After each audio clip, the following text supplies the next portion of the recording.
Olá, é muito bom ter você com a gente aqui na Paranaturismo. Começa agora mais um Trilha do Saber, programa que fala sobre educação, cultura, ciências, artes e muito mais. Confira o que nós preparamos para você. Nona edição do Salão de Robótica de Curitiba, no Paraná, reuniu estudantes de 60 escolas de todo o estado. Alunos da cidade de Tijucas do Sul, no Paraná, tiveram uma aula super diferente. Eles visitaram o Memorial de Curitiba por meio do programa Partiu Museu, do governo do estado. E ainda hoje, uma reportagem especial sobre segurança alimentar nas escolas. Tudo isso e muito mais a partir de agora. Fique com a gente, o Trilha do Saber já está no ar.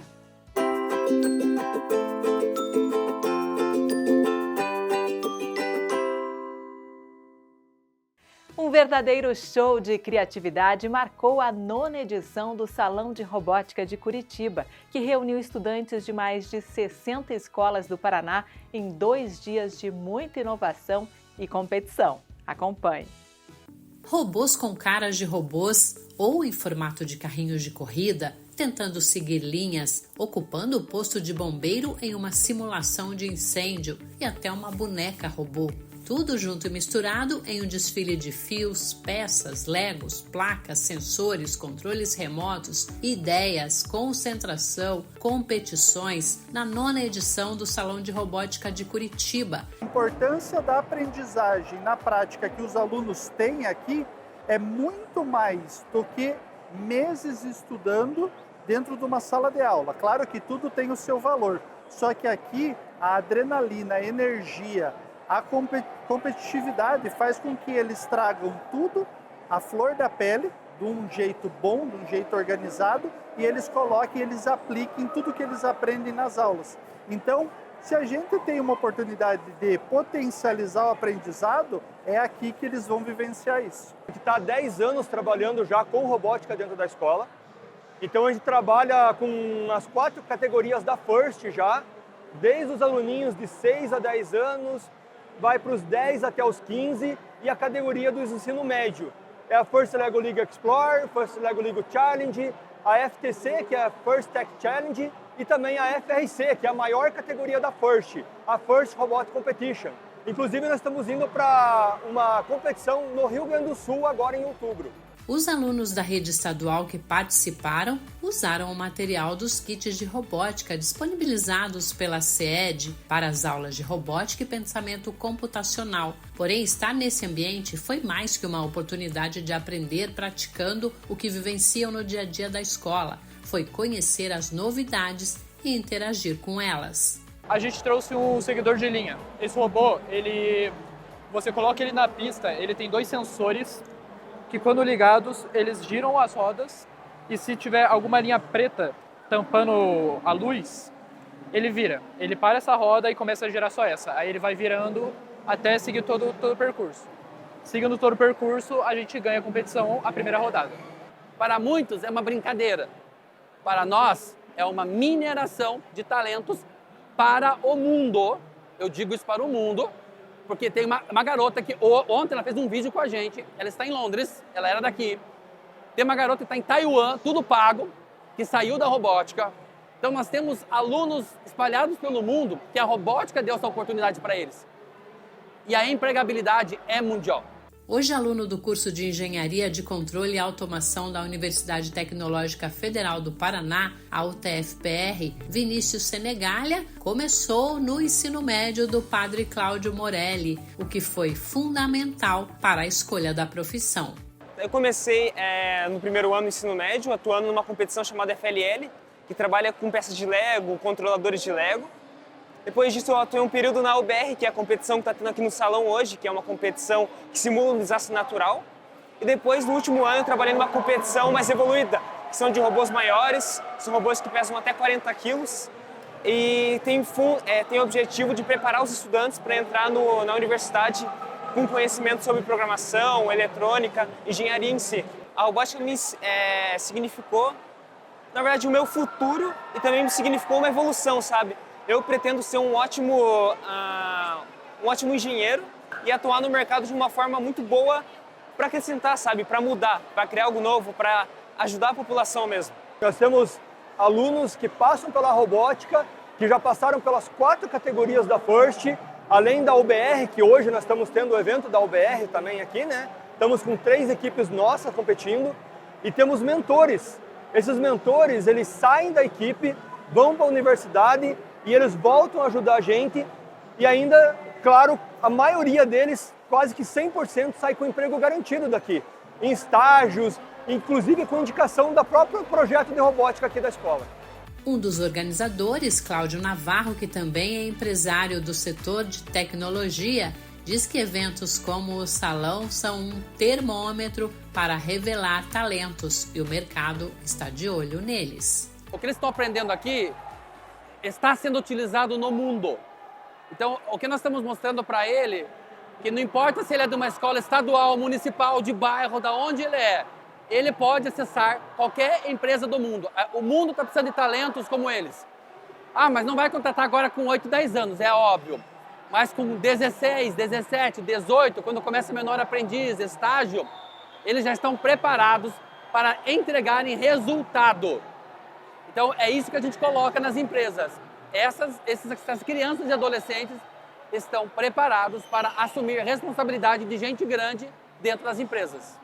Tudo que eles trabalham dentro da robótica é vivência dentro das empresas, programadores, eles saem daqui formados como se fosse uma universidade mesmo.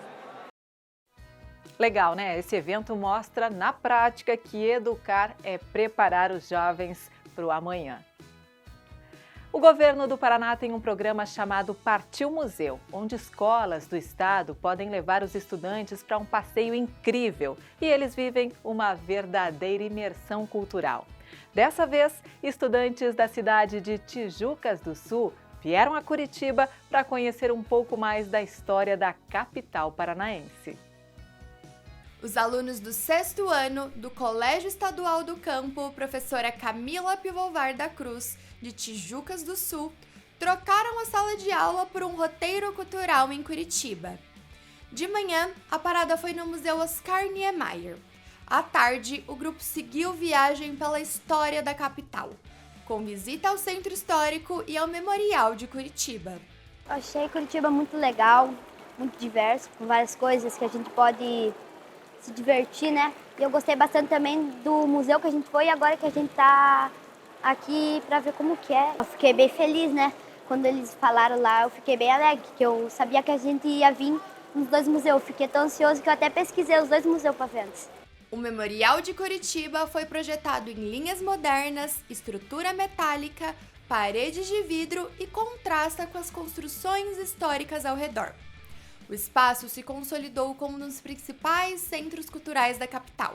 E os estudantes aproveitaram para explorar cada detalhe do lugar. Só o fato de estarem saindo da sala de aula, no ambiente escolar, naquele ambiente que é costumeiro, estar aqui, né, observando as obras de arte, observando todo o espaço, a organização, então sair da teoria e mostrar a eles na prática como funciona a obra de arte, então é importante, né? Então, e é um princípio educativo, você sair e ter um olhar diferenciado sobre a arte.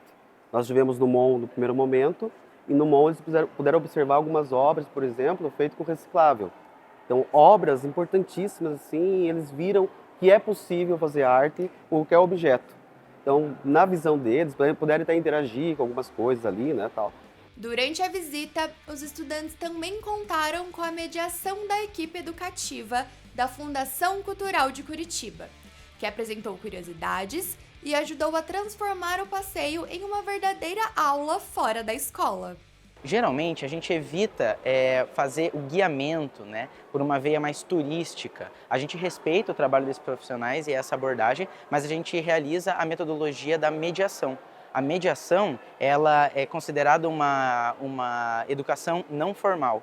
né, que é diferente de uma sala de aula, ela ainda assim é um espaço de troca de conhecimento, um espaço de ensino, mas ela é um conhecimento que é construído de forma conjunta entre quem participa da mediação e quem aplica, no caso a nossa equipe de mediadores. Então, ela é baseada no diálogo, na conversa constante, né, e na inquietação. Então, os mediadores fazem as perguntas para as crianças e, de acordo com as respostas delas, é que eles vão adaptando a forma com que eles vão passar aquele conteúdo. A equipe educativa guiou os alunos pela história de Curitiba e do Paraná, despertando reflexões e novos olhares sobre o passado e o presente da região. Vocês viram o nome dessa exposição? Tempo e Memória, obrigada. Isso, Tempo e Memória, gente. E já diz no nome, né, que a gente está tratando sobre essa memória, né, daqui de Curitiba. Especificamente estamos no Memorial de Curitiba. Então eles são bem literais nisso. A gente começa lá do começo mesmo, lá na época pré-histórica, onde ainda existiam criaturas, dinossauros, né, que já não existem mais. Então a gente vai bem do começo mesmo, né, antes da história. E daí a gente vai percorrendo tudo aqui até lá, e para lá seria o que seria o hoje em dia, né? Então a gente passa por diversos momentos da história daqui, desde, né, essa representação da Nossa Senhora da Luz dos Pinhais, que a colega comentou, né, até a atualidade. O Memorial de Curitiba está aberto para visitação de terça a sexta-feira, das 9 da manhã ao meio-dia e da 1 às 6 da tarde. Nos sábados, domingos e feriados, o espaço funciona das 9 da manhã às 3 da tarde. A ação educativa, ela é um setor público, né, que faz parte da Fundação Cultural de Curitiba, e nosso atendimento é totalmente gratuito. Basta que a gente entre em contato, né, nosso contato está disponível nas plataformas da Fundação Cultural, e basta que entre em contato conosco via e-mail, que é onde a gente realiza todos os nossos agendamentos, a gente organiza uma data, vê a demanda do grupo, qual roteiro quer, qual é a idade, o número de pessoas, se necessita algum tipo de tratamento especial, né, para determinado grupo ou indivíduo, e então a gente realiza a ação cultural. É uma imersão cultural incrível que esse programa, o Partiu Museu, proporciona aos estudantes da Rede Estadual do Paraná. A merenda escolar vai muito além de saciar a fome. Ela garante energia, saúde e uma qualidade maior na hora do aprendizado. E para isso, ela precisa ser segura, nutritiva e na medida certa. Nossa equipe foi conferir como está a segurança alimentar nas escolas e quais cuidados são tomados para que cada refeição chegue com qualidade ao prato dos estudantes. De acordo com o IBGE, as pesquisas mostram que no estado do Paraná, 80% dos lares têm acesso a uma alimentação de qualidade e com quantidade adequada ao seu consumo. Segurança alimentar é um termo criado pela FAO nos anos 90 e ele tem muitas dimensões para serem compreendidas, para ser entendido esse termo. Mas basicamente ele diz respeito à disponibilidade e ao acesso ao alimento por parte da população e a qualidade do alimento também, né? Qualidade tanto do ponto de vista nutricional quanto do ponto de vista sanitário. É importante que a população tenha acesso a esse alimento de uma forma permanente, ou seja, que ele sempre esteja disponível e que esse alimento tenha, então, um efeito para o desenvolvimento, por exemplo, da criança, né? Do ponto de vista nutricional e sanitário. Então, são basicamente essas dimensões que a gente compreende, né, quando fala em segurança alimentar. A segurança alimentar ela envolve toda a cadeia produtiva, então desde a produção até o consumo. Então, obviamente, esse alimento tem que ser produzido em quantidade e qualidade adequados. Obviamente que se ele é produzido de forma orgânica, ele é muito mais sustentável, e esse é um requisito de SAN também, é que ele seja produzido de forma sustentável, porque a produção feita de outra maneira interfere inclusive no clima, na saúde, né? Então, segurança alimentar ela perpassa por vários processos, né, da alimentação. Uma entre as várias ações do Estado pensadas para garantir a segurança alimentar está presente na escola e é a chamada alimentação escolar. Esse trabalho de educação alimentar é algo que começa lá na escola e vai acabar se refletindo diretamente para a população em geral. A alimentação escolar, no Brasil e obviamente que no Paraná, ela é o maior programa de segurança alimentar. por conta do acesso, né? Então, no caso da rede pública estadual, a alimentação escolar oferece acesso contínuo, permanente, com qualidade, com diversidade, assim como, né, preconiza a segurança alimentar, para 10% da população. Então, todo dia a gente alimenta esse público. Muitos alunos, eles têm acesso e têm maior disponibilidade de alimento quando eles vêm para a escola. Então é importante que a escola atenda essa premissa, né, da disponibilidade de um alimento de qualidade. Qualidade nutricional e qualidade sanitária também. Para que a merenda escolar possa chegar nas escolas, ela passa por uma série de provas, como se fosse um estudante, e só depois de aprovado em todas as análises, o alimento é enviado para a merenda escolar.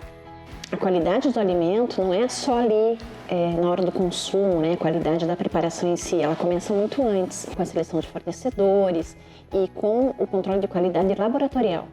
Então, os alimentos passam por análise nutricional, microbiológica, sensorial, e mais ou menos 50% vem direto da agricultura familiar. E dentro desse fornecimento, 25% é orgânico. O trabalho do produtor rural orgânico é essencial, né, para a segurança da alimentação escolar, porque a gente não produz alimentos com agrotóxicos, preservam o meio ambiente e as práticas agrícolas tradicionais, né? Então, assim, o que a gente diz que a segurança alimentar abrange? Ela abrange uma cadeia que vai desde a produção do agricultor, mas ela passa pela segurança hídrica, porque se não tiver uma segurança hídrica, esse agricultor não produz, né? A gente tem que ter um controle, né, da FAR em relação aos agrotóxicos, para a gente ter segurança de que mesmo com o alimento convencional, a gente está utilizando agroquímicos autorizados, uma quantidade adequada. Todos os produtos que são recebidos para atender o programa da merenda escolar chegam num centro de distribuição e armazenamento do IDR do Paraná, onde o Tecpar ele faz uma inspeção inicial para verificar questões de embalagem, se elas estão adequadas ou não. Esses alimentos eles podem estar contaminados, né? Então a gente faz as análises laboratoriais para confirmar que realmente não estão presentes. Por exemplo, se a gente encontra um risco físico, uma presença de uma pedra no arroz, no feijão, que pode levar a quebrar um dente, através de uma análise microscópica ou até mesmo visual, como a gente fez hoje com o leite, que no caso você não encontra uma pedra, mas você pode encontrar poeira, sujidades que não deveriam estar presentes nele. Um outro exemplo de um contaminante químico, como metais pesados, que existem legislações que estabelecem qual que é o nível máximo que é permitido para que não tenha um problema de saúde com o seu consumo.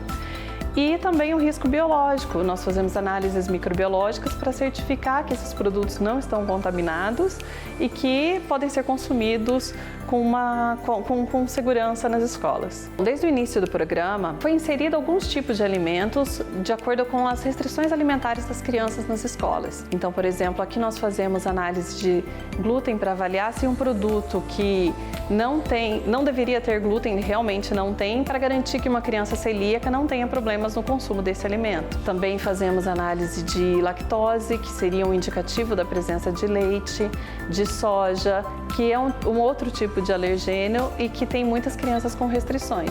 Então, esses produtos que são adquiridos pelo Fundepar são específicos para atender algumas necessidades e restrições alimentares de crianças nas escolas. Alimentos dietéticos nós também fazemos. Tem alguns produtos que eles não podem ter açúcar adicionado. E aí, nesse caso, nós fazemos um teste que faz a verificação se tem presença de açúcar ou algum tipo de adoçante no produto. Aqui nós estamos no CD da parte central, em Pinhais, a unidade armazenadora de Pinhais. O IDR Paraná ele é responsável pela chamada merenda seca, que são os produtos industrializados. E aqui nós agendamos com os fornecedores as entregas e no momento da entrega é feita uma coleta de amostra pelo Tecpar. Então é uma logística bem interessante e grande, porque envolve uma quantidade enorme, são 16 milhões de quilos por ano. Então a importância é que chegue nas escolas com qualidade, com as embalagens intactas, e esse é o nosso cuidado aqui na unidade. A gente pensa também na qualidade que esse alimento vai chegar nas escolas, né?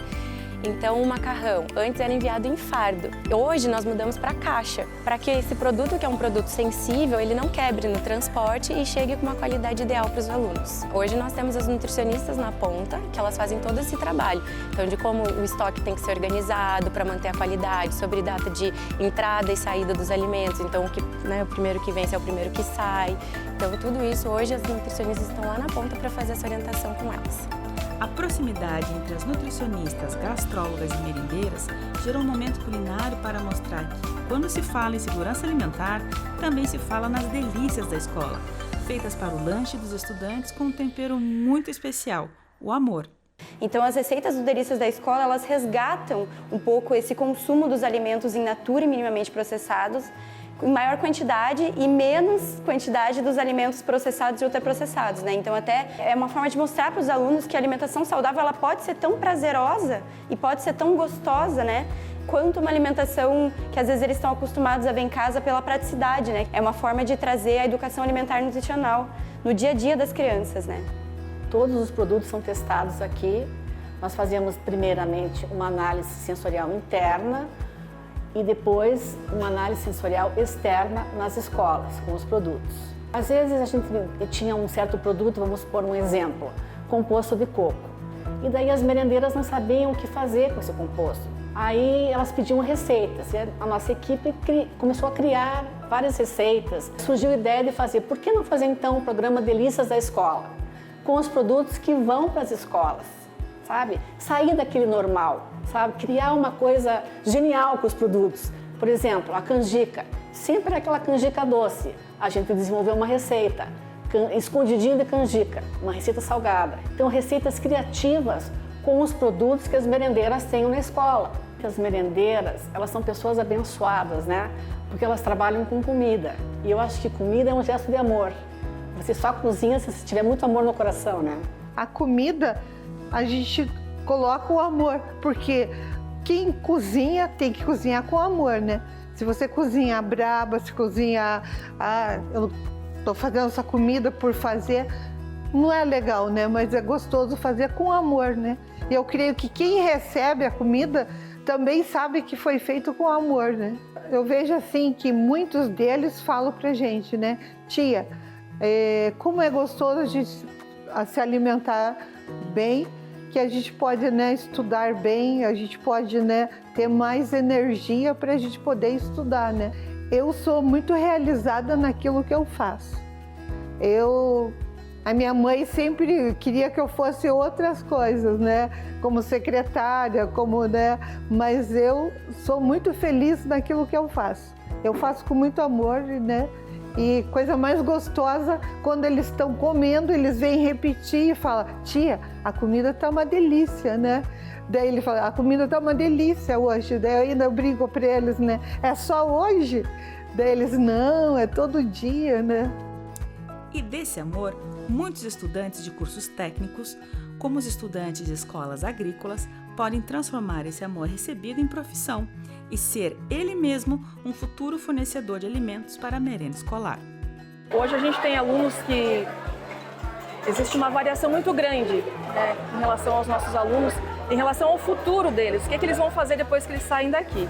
A gente tem alunos que vão permanecer técnicos, vão trabalhar na produção, nas suas próprias propriedades, com seus pais ou dando assessoria a outras propriedades. Alguns alunos vão para a universidade e vão levar essa informação e essa vivência que eles tiveram aqui, então continuam nessa cadeia aí de produção de alimentos. Mas eu acho que tem uma coisa muito legal em relação a isso, que é a produção do seu próprio alimento, né? Então acho que esse é um fator muito importante que se refere à segurança alimentar também, né?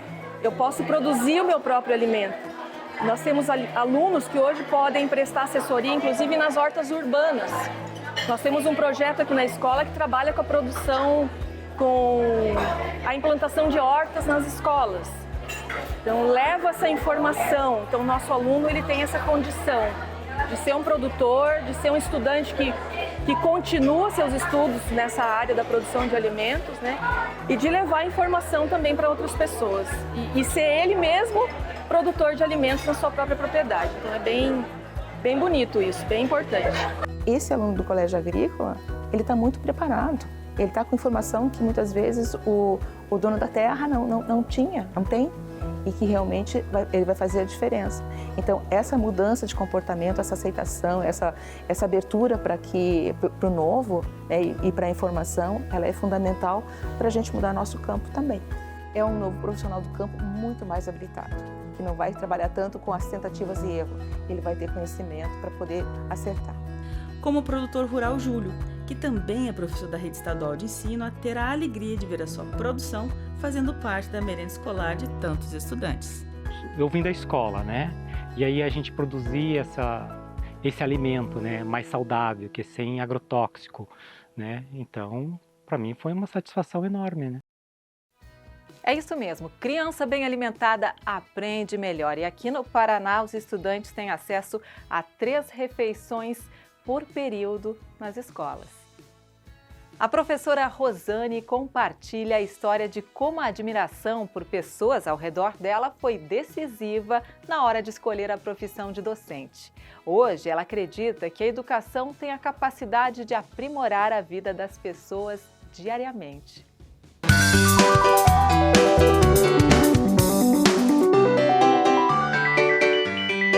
Logo que eu aprendi a caminhar, eu ia para a escola para ficar com as professoras e elas me recebiam muito bem. Eu ficava um longo período lá com essas professoras de ensino fundamental 1. Em certo momento surgiu a oportunidade de eu fazer um curso de espanhol e eu gostei bastante no decorrer da minha vida, dos estudos. Eu não pensei em ser professora. Eu pensei em seguir outras profissões, como psicóloga ou talvez advogada. E a professora desse curso era uma professora muito cativante. Eu olhava para ela assim e gostava muito da forma que ela ensinava, da forma que ela conversava conosco, os meus colegas, né? E quando eu era mais jovem, eu queria estudar várias línguas que tivessem vindo do latim. Então eu queria ter estudado francês, eu queria ter estudado espanhol, italiano, né? Só para ser uma extensão da língua portuguesa, para eu poder saber mais sobre línguas, que sempre foi algo que me encantou. E aí eu decidi então que eu faria uma faculdade que tivesse língua espanhola. Abriu na nossa cidade uma faculdade e então eu decidi fazer o vestibular, ingressei nessa faculdade, cursei os 4 anos, era a faculdade de letras com habilitação em língua espanhola. Nos primeiros anos eu consegui trabalhar praticamente todas as turmas com língua espanhola. Depois de uns 10, 12 anos de profissão, então surgiram mais aulas de língua portuguesa. E a partir do momento que eu comecei a trabalhar mais com língua espanhola, com língua portuguesa, eu comecei também a me interessar pela leitura, por fazer o aluno gostar de ler, por fazer o aluno ser um estudante que goste do que está estudando. Nas minhas aulas, eu tento fazer isso, fazer com que ele se interesse de alguma forma, principalmente pela leitura, porque acredito que é a partir daí que ele desenvolve as demais habilidades. Aqui eu trabalho olhando para o meu aluno como se ele fosse o meu filho, né? Eu quero o melhor para ele. Então eu olho para eles porque eu quero que eles aprendam a viver lá no futuro, a conseguir ir para o mercado de trabalho, a conseguir ter a sua profissão. Muitas vezes nós queremos muita coisa para os nossos alunos, mas nós não falamos. Nós expressamos através de carinho, de entender ele no momento que ele está um pouco angustiado, de olhar para ele e já conhecer que ele não está bem naquele dia, de que ele precisa de um abraço, de que ele precisa de uma palavra carinhosa. E acredito que nesse momento é que a gente constrói a escola. Eu, professora Rosane, quero que o meu aluno ele tenha sucesso na vida dele, ele seja uma pessoa de bem, uma pessoa em que a educação fez diferença na vida dele. Ser professora é algo que me completa. No momento que eu estou na escola, é um dos momentos mais felizes do meu dia. Eu fico encantada de ver os adolescentes ali na escola, conversando, sorrindo, brincando. Acredito que o estar com as crianças e os adolescentes traz uma vivacidade para nós, adultos, para a sociedade muito grande. Esse foi o nosso programa de hoje. Você pode acessar outros programas através do QR Code que está aí na sua tela. Lembrando que o Trilha do Saber é produzido pelo Núcleo de Comunicação Setorial da Secretaria de Educação do Paraná. A gente se encontra na próxima semana. Tchau, tchau. Até a próxima.